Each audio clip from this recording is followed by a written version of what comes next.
Hi Kinesiology students, this is Coach Harvey. Today we're going to practice using a simple formula that will be used in the next lab. Before we get into it, let's review the energy contribution of each type of nutrient.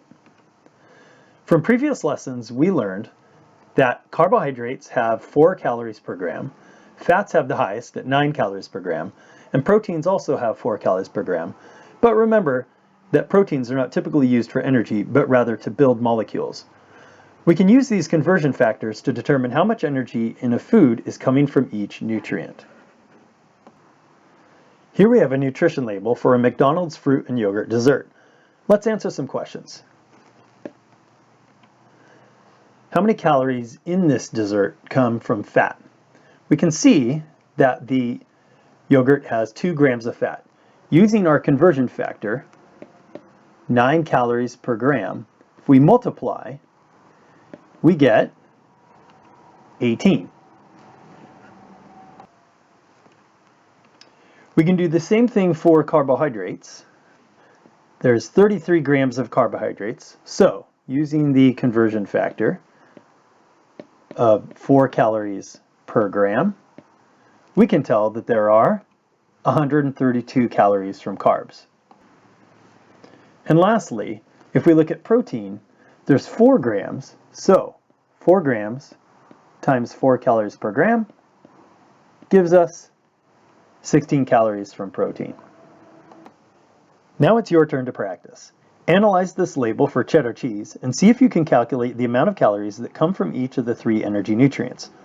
Pause the video to do your work and click play when you're done. Let's see the answers. For fat, we got 54 calories. For carbohydrates, 28. And for proteins, 4 calories. Good work! Your effort's paying off. Now, let's look at a new term called calorie ratio. Calorie ratio is defined as the percentage of calories that come from each nutrient. To calculate it, let's look back at the previous label. We worked out the calories from each nutrient. The next step is to add up the total. Pause the video if you need to, then press play when you're done. Did you get 86 calories? Way to go! You're doing awesome. The last step is to figure out what percentage of this total each group contributes.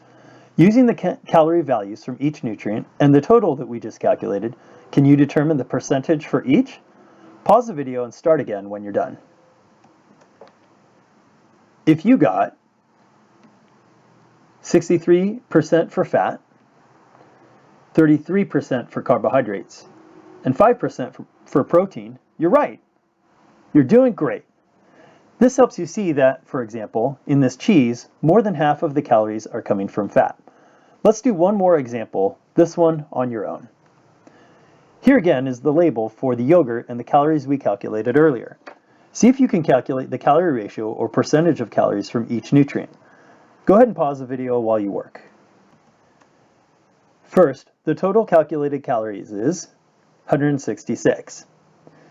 Now again, work on calculating the percent of calories from each nutrient.